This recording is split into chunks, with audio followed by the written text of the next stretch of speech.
Digital ladies நண்பர்கள் அனைவருக்கும் வணக்கம். நான் ஸ்ரீவர்மா மருத்துவமனையின் பெண்கள் சிறப்பு மருத்துவர் ஜெயரூபா. இன்னைக்கு மார்பக புற்றுநோயினால பாதிக்கப்படக்கூடிய நபர்களுடைய எண்ணிக்கை தொடர்ந்து அதிகரிச்சுக்கிட்டே இருக்கு. ஒவ்வொரு 10 நிமிஷத்துக்கு ஒரு முறையும் ஒரு பெண் மார்பக புற்றுநோயினால கண்டறியப்படுறாங்க அப்படிங்கிற மாதிரி ஆய்வறிக்கைகள் சொல்லுது. ஒரு காலகட்டத்தில் இந்தியாவில் அதிக பெண்களை தாக்கக்கூடிய புற்றுநோய் எதுன்னு கேட்டிங்கன்னா கர்ப்பவாய் புற்றுநோயாக வந்து சொல்லுவாங்க.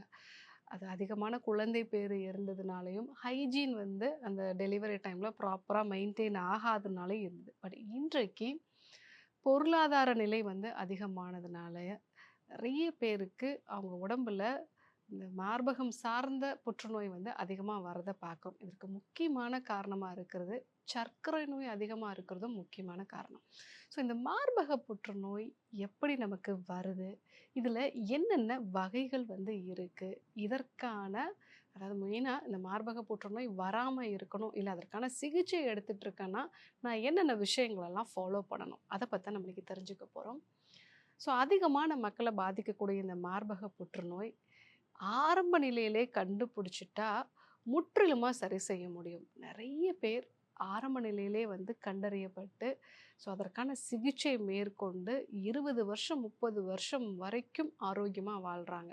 ஸோ ஆரம்ப நிலையிலே கண்டுபிடிச்ச பிறகு அதுக்கப்புறமா கேன்சரே இல்லாத ஒரு நிலைக்கு கூட வந்து அவங்க இந்த காலகட்டத்தில் இருக்காங்க.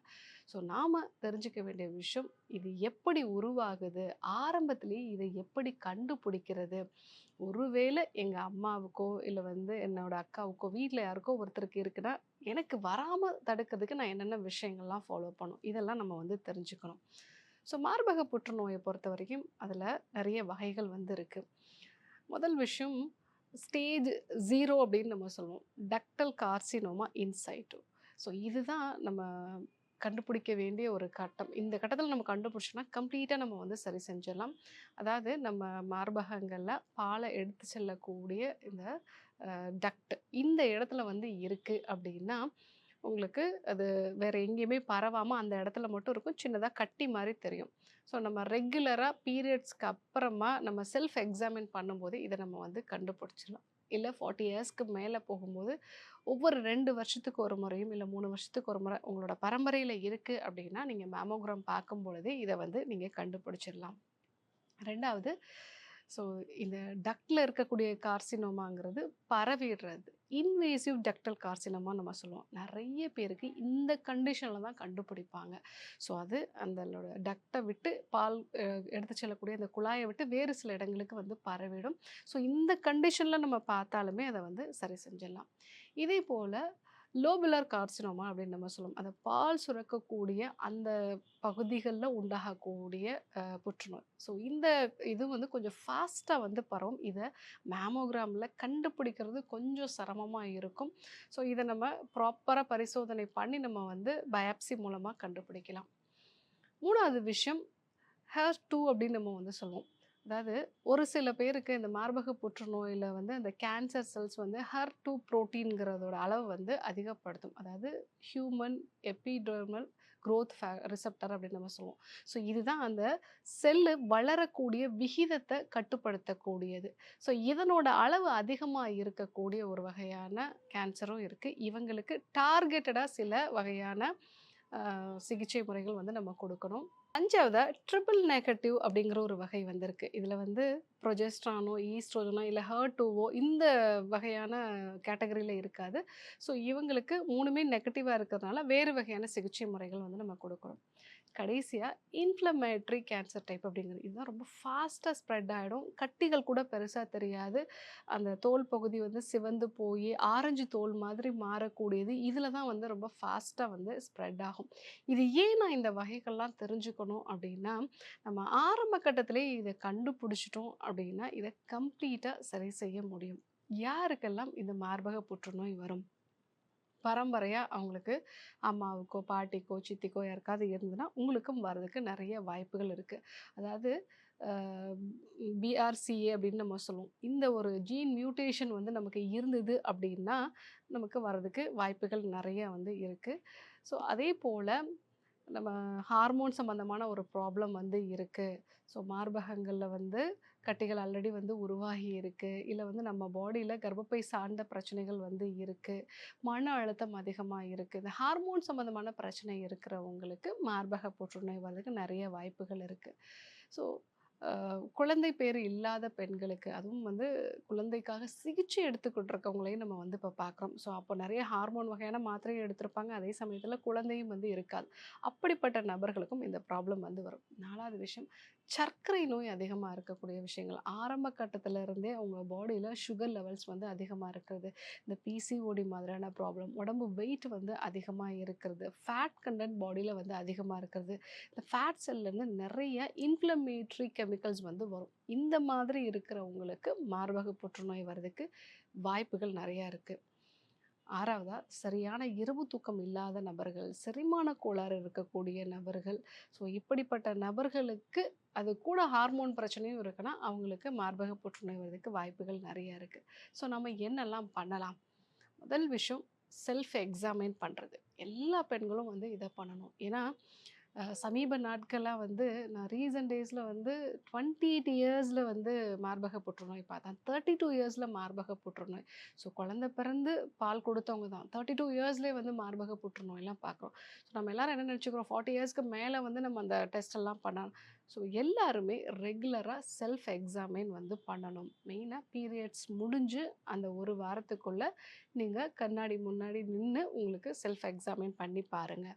ஸோ ஒருவேளை ஏதாவது கட்டிகள் இருந்ததுன்னா அதை பரிசோதனை பண்ண வேண்டியது அவசியம். 2வது, உங்கள் சர்க்கரையை வந்து கட்டுப்பாட்டுக்குள்ளே கொண்டு வாங்க.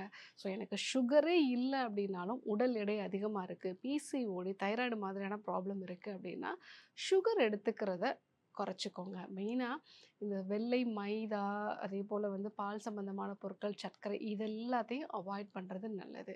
3வதா, ஜீனோ ஈஸ்ட்ரோஜன்ஸ் நம்ம சொல்லுவோம். இதுதான் ஹார்மோனல் இம்பேலன்ஸை உண்டு பண்ணி புற்றுநோய் உருவாக்குற அளவுக்கு பாதிப்பை வந்து கொடுக்கும். இது எப்படி அதிகமாகும் அப்படின்னா, சூடான உணவுப் பொருட்கள்ல பிளாஸ்டிக் பொருட்கள வச்சு சாப்பிடுறது. இன்னைக்கு ரொம்ப காமனா பிளாஸ்டிக் பாட்டில்ல சுடு தண்ணி வச்சு குடிக்கிறோம். அ தட்டு வந்து பிளாஸ்டிக் வந்து இருக்கு. ஸோ அதில சூடா உணவுப் பொருட்கள வச்சு நம்ம சாப்பிட்றோம். கண்டெய்னர்ஸ் எல்லாமே பிளாஸ்டிக் கண்டெய்னர்ஸா தான் இருக்கு. மெயினா அந்த டிஃபன் பாக்ஸ் இது எல்லாமே பிளாஸ்டிக்கா இருக்குது. ஸோ இன்னும் ஹோட்டல்லேருந்து நம்ம வாங்கிட்டு வரக்கூடிய பொருட்கள் எல்லாமே பிளாஸ்டிக்ல சூடான உணவுப் பொருட்கள். இன்னொரு ஒரு விஷயம், நம்ம அந்த ஹோட்டல்லேருந்து வாங்கிட்டு வரும்போது சூடான சாம்பார் பிளாஸ்டிக் கவர்ல வந்து கட்டி குடுப்பாங்க. அதே மாரி இன்னும் சில கிராமப்புறங்கள்லலாம் நம்ம பார்க்குறோம், டீ, காஃபி எல்லாம் வந்து இந்த பிளாஸ்டிக் கவர்ல தான் கட்டி குடுப்பாங்க. ஸோ இது எல்லாமே கேன்சர் காஸ் பண்ணக்கூடிய ஒரு விஷயம். உங்க பாடியில ஜீனோ ஈஸ்ட்ரோஜன்ஸ வந்து அதிகப்படுத்தும். அதே போல் ஃப்ரிட்ஜில் வச்சு ரீஹீட் பண்ணக்கூடிய விஷயங்கள், டாக்டர் அட்வைஸ் இல்லாமல் பீரியட்ஸை தள்ளி போடுறதுக்காகவோ, இல்லை வந்து பீரியட்ஸ் ரெகுலரைஸ் பண்ணுறதுக்காக ஹார்மோன் மாத்திரைகளை வந்து எடுத்துக்கிறது, இதெல்லாம் அவாய்ட் பண்ண வேண்டியது அவசியம். 4வதா, இயர்லி ஒன்ஸ் டீடாக்ஸ் பண்ணிக்கோங்க. நம்ம சித்தர்கள் சொன்ன ஒரு விஷயம் என்ன அப்படின்னா, உங்களுக்கு செரிமானம் ஆரோக்கியமாக இருக்கும் பொழுது உங்களுடைய உடம்புல கழிவுகள் தேங்காது.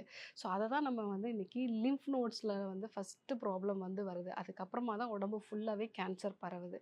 இது எல்லாத்துக்கும் காரணம் அந்த கழிவு நீக்க முறைகள் சரியாக இல்லை. நம்ம அதிகப்படியாக கழிவுகள் இருக்கக்கூடிய ஒரு உணவுகள், இப்போ ப்ரிசர்வேட்டிவ் எல்லாம் நம்ம சாப்பிடக்கூடிய ஒரு பிஸ்கெட்டில், அந்த பிஸ்கெட்டில் இருக்கக்கூடிய கார்போஹைட்ரேட்டை எந்த கிருமியினாலுமே வந்து அதை சிதைக்க முடியாது. அதே மாதிரி அந்த பிஸ்கெட் சாப்பிடும்போது நம்மளுடைய கல்லீரலுமே வந்து அதை செரிமானம் பண்ணி கழிவுகளை வெளியேற்றுறதுக்கு 6 மாதம் வரைக்கும் டைம் எடுத்துக்கும். ஸோ இந்த மாதிரி ஒவ்வொரு நாளுமே நடக்குது அப்படின்னாலே நம்ம உடம்பு ரொம்ப நஞ்சுகளால் வந்து கஷ்டப்படும். இதை தான் நம்ம வந்து மெட்டபாலிக் ப்ரெஷர் நம்ம வந்து சொல்லுவோம். ஸோ இதை தான் நம்முடைய சித்தர்கள் கழிவுகள்னு சொல்லியிருக்காங்க. ஒவ்வொரு 4 மாதத்துக்கு ஒரு முறையும் பேதிக்கு மருந்து எடுத்துக்கிறது, 6 மாதத்துக்கு ஒரு முறை வாந்திக்கு மருந்து எடுத்துக்கிறது, வருஷத்துக்கு ஒரு முறை நம்ம உடம்ப வந்து தொக்கணம் அந்த மாதிரி மசாஜ் மாதிரியான பஞ்சகர்மா சிகிச்சை முறைகள் பண்ணிவிட்டு அதுக்கப்புறமா நம்ம டீடாக்ஸ் ஃபாலோ பண்ணுறது. 40 இயர்ஸில் இருக்கும்போது அந்த நெய் மருந்து டீடாக்ஸ் மாதிரியான விஷயங்கள் ஃபாலோ பண்ணுறது. இந்த மாதிரி நம்ம ஃபாலோ பண்ணோம் அப்படின்னா, புற்றுநோய் மட்டும் இல்லை, மற்ற எல்லா நோய்களுமே வராமல் நம்ம தவிர்த்துக்கலாம். 5வது விஷயம், ஏதாவது ஒரு ஃபாஸ்டிங் மெத்தடை ஃபாலோ பண்ணுங்கள். அது நம்ம ரிலீஜியன் வைஸாக இருந்தாலும் சரி, இல்லை நம்மளுடைய உடம்புக்கு நல்லதுன்னு யோசித்தாலும் ஏதாவது ஒரு முறையில் நைட்டு சீக்கிரமாகவே சாப்பிட்டுட்டு காலையில் நீங்கள் கொஞ்சம் ஒரு 7 மணி 8 மணிக்கு அப்புறமா சாப்பிடாது. நைட்டு 7 மணிலேருந்து காலையில் 7 மணி வரைக்கும் ஒரு 12 ஹார்ஸ் ஃபாஸ்டிங் வந்து இருந்தீங்க அப்படின்னாலே உங்கள் பாடியில் அட்டாஃபேஜின்கிற ஒரு விஷயம் வந்து தூண்டப்படும். உடம்புல கழிவாக இருக்கக்கூடிய ப்ரோட்டீன்ஸ் எல்லாத்தையுமே ரீசைக்கிள் பண்ணி உடம்புக்கு உபயோகமான ஒரு விஷயமா வந்து மாற்றும். ஸோ இது வந்து ஃபாஸ்டிங்கில் தான் வந்து நமக்கு தூண்டப்படுது. நம்ம வீக்லி ஒன்ஸ் வந்து ஃபாஸ்டிங் இருக்கலாம். ஒரு ஏகாதசி ஃபாஸ்டிங்கோ இல்லை வந்து ஒரு அமாவாசையில் வந்து ஃபாஸ்டிங் இருக்கிறது, இல்லை ஒவ்வொரு வாரமுமே நான் வந்து வெள்ளிக்கிழமை ஃபாஸ்டிங் இல்லை சாட்டர்டே ஃபாஸ்டிங், ஏதாவது ஒரு வேளை வந்து நீங்கள் உணவை தவிர்த்துட்டு, ஸோ அந்த டைமில் பால் அதிகமாக குடிக்க வேண்டாம். ஸோ நீங்கள் வந்து வெது வெதுப்பாக வெந்நீர் வந்து குடிச்சிக்கலாம். இது மாதிரி ஃபாஸ்டிங் இருந்துட்டு அதுக்கப்புறமா சாப்பிடக்கூடிய உணவும் வந்து ரொம்ப முக்கியம். முக்கியமாக நெல்லிக்காய் வந்து சாப்பிடலாம், வெண்பூசணி வந்து சாப்பிடலாம். இதெல்லாம் ஃபாஸ்டிங் முடியும் போது நம்ம சாப்பிட வேண்டியது. ஃபாஸ்டிங் முடிஞ்ச உடனே பிரியாணி சாப்பிட்றது, இல்லை வந்து ஹெவியான ஃபுட்டு சாப்பிட்றத அவாய்ட் பண்ணிவிட்டு கொஞ்சம் லிக்விடாக வந்து நம்ம சாப்பிட்டு அதுக்கப்புறமா ஈஸியாக செரிக்கக்கூடிய உணவுகளை சாப்பிட்டோம் அப்படின்னா அல்சர் சம்மந்தமான பிரச்சனைகள் வந்து வராது. ஸோ ஃபாஸ்டிங் மெத்தடை ஃபாலோ பண்ணும் பொழுதும் கேன்சர் வராமல் நம்ம ப்ரிவென்ட் பண்ணிக்கலாம். 6வது விஷயம், ஏதாவது ஒரு சுவாச பயிற்சியை இல்லை வந்து தியான பயிற்சியை ஃபாலோ பண்ணுங்கள். நிறைய பேர் பயத்தினாலே கேன்சரை உருவாக்கிக்கிறாங்க. ஸோ இது எல்லாத்தையுமே நம்ம ஒரு இன்றைய ஆய்வு முறைகள்லாம் எப்படி இருக்குன்னா, எலியில நடத்தி அதுக்கப்புறமா வந்து கினி பிக்ன்னு சொல்லக்கூடிய சின்ன சின்ன அந்த வகைகள் எல்லாத்தையும் நடத்தி அதுக்கப்புறமா மனுஷன்ல நடக்குது. பட் மனுஷனுடைய என்ன உணர்வுகள பத்தி நம்ம அதில வந்து ரிசர்ச் பண்ண முடியாது. பட் எண்ண ஓட்டங்களும் நோய கண்டிப்பா வந்து உருவாக்குறத நம்ம பார்க்குறோம். ஸோ நெறைய பேர் பயந்துட்டே இருப்பாங்க. அதே மாரி வந்து எப்பவுமே ஒரு நெகட்டிவான ஒரு விஷயங்களே வந்து யோசிச்சுட்ருப்பாங்க. இதுவும் உங்க பாடியில மெயினா இந்த செல் வந்து பிரியக்கூடிய அந்த அளவுல நிறைய மாற்றங்கள வந்து உருவாக்குது. ஸோ அப்போ நீங்க சுவாச முறைகளும், தியான பயிற்சி முறைகளையும் வந்து ஃபாலோ பண்ணுங்க. 7வது விஷயம், ரெகுலரா சன்லைட்ல எக்ஸ்போஷர் ஆகுங்க. இந்த வைட்டமின் டி குறைபாடு சாதாரண செல்கள் புற்றுநோய் செல்களா மாறுறதுக்கு ரொம்பவே வந்து உதவியா இருக்கும். ஸோ வைட்டமின் டி கரெக்ட்டா இருந்துச்சு அப்படின்னா, இந்த செல்கள் புற்றுநோய் செல்களா மாறாது. அது மட்டும் இல்லாம, சூரிய வெளிச்சம் உங்க உடம்புல படும் பொழுது, உங்களுடைய மைட்டோகாண்ட்ரியாஸ் வந்து ஆக்டிவேட் ஆகுறதுனால, உங்க செல்கள் வந்து ஆரோக்கியமா வந்து இருக்கும். இந்த 7 மெத்தட நீங்க ஃபாலோ பண்ணீங்க அப்படின்னா, மார்பக புற்றுநோய் மட்டும் இல்ல, வேறு விதமான புற்றுநோய்களும் வராம தடுக்கலாம். சர்க்கரை வியாதி, ரத்த அழுத்தம் இது எல்லாத்தையுமே நம்ம மேனேஜ் பண்ணிக்கலாம்.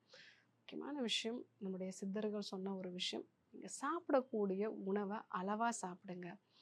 ஒரு வேளை சாப்பிட்றது வந்து அவங்க யோகின்னு சொல்லியிருப்பாங்க. 2 வேளை சாப்பிட்றவன போகின்னு சொல்லியிருப்பாங்க. 3 வேளை சாப்பிட்றவன ரோகின்னு சொல்லியிருப்பாங்க. நீங்க உங்க உணவ 2 வேளையா நீங்க மாத்திக்கிட்டீங்க. அந்த 2 வேளையிலயும் ஆரோக்கியமான உணவா நீங்க எடுத்துக்கிட்டீங்க அப்படின்னா, உங்க உடல ஆரோக்கியமா வச்சுக்கலாம். ஸோ இன்னைக்கு இந்த மார்பக புற்றுநோய் யாருக்கெல்லாம் வரும்? இதனுடைய அறிகுறிகள் என்ன? என்னென்ன வகைகள்லாம் வந்து இருக்கு? எப்படி இதற்கு வந்து சிகிச்சை எடுத்துக்கணும்? அப்படிங்கிறத நம்ம வந்து தெரிஞ்சுக்கிட்டோம். இந்த மார்பக புற்றுநோய பொறுத்தவரைக்கும் ஒரு இன்டகிரேட்டடான ட்ரீட்மெண்ட் வந்து ரொம்பவே நல்லது. ஸோ ஆரம்ப கட்டத்தில நம்ம கண்டுபிடிக்கிறோம் அப்படின்னா, ஒருவேளை அறுவை சிகிச்சை தேவை இருந்தது. ஸோ அதுக்கப்புறமா வராம தடுக்கிறதுக்கு நம்ம சிகிச்சை முறைகள், இந்த சேராங்கொட்டை சேர்ந்த மருந்துகள், கொடிவேலி சேர்ந்த மருந்துகள் எல்லாமே வந்து நம்ம கொடுக்கலாம். ஒருவேளை கீமோதெரப்பி எடுத்துட்டு இருக்காங்க. அதனுடைய பக்க விளைவுகள வந்து சரி செய்யறதுக்கு மஞ்சள், இஞ்சி சேர்ந்த மருந்துகள் வந்து நம்ம கொடுக்கலாம். இது வாந்தி வரக்கூடிய உணர்வ வந்து நமக்கு குறைக்கும். அதே மாரி நெறைய பேருக்கு அந்த காலகட்டத்தில மலச்சிக்கல் வந்து இருக்கும். தூக்கம் சரியா இருக்காது. ஸோ அப்ப நம்ம திரிஃபலா வந்து நம்ம கொடுக்கலாம். அமுக்ரா கொடுக்கலாம். இது எல்லாமே அந்த நோய் மட்டும் இல்லாம, அதற்கான அந்த சிகிச்சை முறைகளால உடம்புல வரக்கூடிய பாதிப்புகளையும் வந்து சரி செய்யும். ஸோ இந்த 3 விதமா சிகிச்சை வந்து நம்ம குடுக்கலாம். ஸோ மெயினா அந்த நோய் வந்து அதிகமா இருக்கு அப்படின்னா, அந்த சமயத்தில முழுக்க முழுக்க நம்மளுடைய மருத்துவத்திலே வந்து கீமோ கொடுக்கக்கூடிய அளவுக்கு சில மருந்துகள்லாம் இருக்கு. அந்த மாதிரி நம்ம குடுக்கலாம். சில சமயங்கள்ல மருந்துகள் எடுத்துட்டுருக்காங்க, இல்ல வந்து ஒரு கீமோ எடுத்துட்டுருக்காங்க, ரேடியேஷன் இருக்குன்னா, அதனுடைய பக்க விளைவுகள சரி செய்யறதுக்கும் நம்ம வந்து சப்போர்ட்டிவான மருந்துகள வந்து குடுக்கலாம். 3வதா, ஒரு வாட்டி ப்ராப்ளம் வந்துருச்சு, ட்ரீட்மெண்ட் எடுத்தாச்சு, நம்ம வந்து அத சர்ஜரி பண்ணி ரிமூவ் பண்ணிட்டோம், கீமோ இல்ல ரேடியேஷன்லாம் முடிச்சுட்டோம். திருப்பி வராம இருக்கிறதுக்கு என்னெல்லாம் ஃபாலோ பண்ணணும்? அந்த விஷயத்தையும் நம்ம ஃபாலோ பண்ணலாம். இன்னொரு விஷயம், இந்த மாதிரி சமயங்கள்ல என்னென்ன உணவுகள்லாம் எடுத்துக்கணும்? என்ன யோக பயிற்சிகள ஃபாலோ பண்ணணும்? எப்படி உங்களுடைய சுவாச பயிற்சிகள பண்றது? இதுவும் நீங்க சேர்த்து பண்ணலாம். இப்படி நம்ம ஃபாலோ பண்ணும் பொழுது புற்றுநோயிலிருந்து மீண்டு வர முடியும். புற்றுநோய பொறுத்தவரைக்கும் அந்த வார்த்தையே நம்ம எல்லாரையுமே பயமுறுத்தக்கூடிய ஒரு விஷயமா தான் இருக்கு. ஆனால் மார்பக புற்றுநோய் முழுமையாக சரி செய்ய முடியும். ஆரம்ப கட்டத்திலே கண்டுபிடிச்சது மூலமாக. அதனால அதனுடைய அறிகுறிகள கண்டிப்பா தெரிஞ்சுக்கோங்க. நான் சொன்ன இந்த மெத்தட்ஸ் எல்லாம் ஃபாலோ பண்ணீங்கன்னா, வராம நீங்க தவிர்த்துக்கலாம். வந்த பிறகும் ஒரு இன்டகிரேட்டடான அப்ரோச் மூலமா நம்ம நல்ல ஒரு பெட்டர்மென்ட் கொடுக்க முடியும். இன்னைக்கு மார்பக புற்றுநோய் பத்தி நெறைய விஷயங்கள் நம்ம தெரிஞ்சுக்கிட்டோம். உங்களுக்கு இத பத்தி ஏதாவது சந்தேகங்கள் இருந்ததுன்னா, கமெண்ட்ல சொல்லுங்க. அடுத்தடுத்து வரக்கூடிய வீடியோக்கள அத பத்தி இன்னும் விரிவா பேசலாம்.